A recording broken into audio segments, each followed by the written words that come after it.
Halo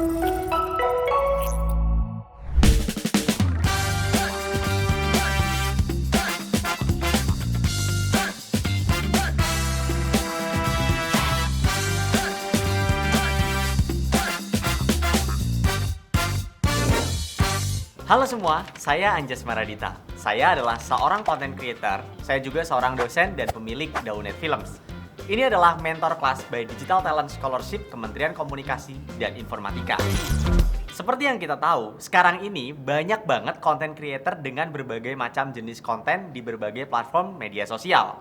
Ini pasti bakalan bikin kita makin ke-trigger. Gimana sih caranya membuat konten yang menarik?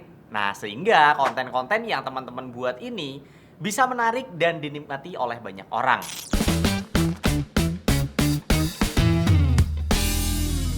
How to create great content dalam proses content creation ideas adalah hal yang sangat penting. Ide itu menjadi modal utama dalam menciptakan konten yang diminati masyarakat.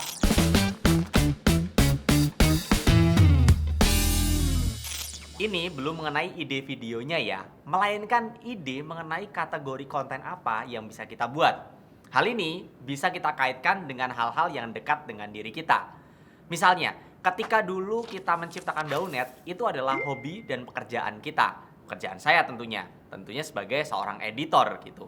Ketika membuat Neuron, itu karena concern kami terhadap kesehatan Indonesia. Akhirnya kita bersama-sama dengan teman-teman dokter bikin channel Neuron. Nah, jadi kita tuh bisa mulai cek dari hal-hal yang dekat dengan diri kita dulu nih.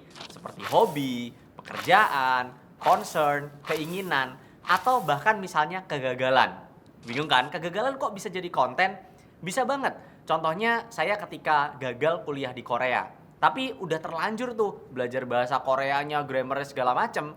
Dan akhirnya ya jadi konten full dalam menggunakan bahasa Korea aja gitu. Setelah kita tahu nih mau buat apa, kita tuangkan dalam yang namanya 5W1H. Coba untuk membreakdown beberapa hal tersebut. Breakdown sebanyak-banyaknya. Misalnya, saya ingin membahas tentang kesehatan nih.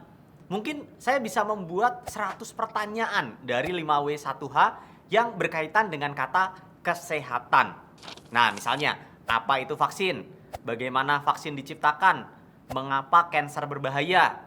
Lalu kita jadikan pertanyaan tersebut list judul yang potensial. Kita saring lagi, kita filter lagi. Kita lihat mana yang paling potensial. Jangan lupa buat kita juga cari juga tuh di YouTube, di Instagram, dan di TikTok gitu ya. Misalnya konten-konten yang udah kita buat judul itu udah ada belum sih penontonnya?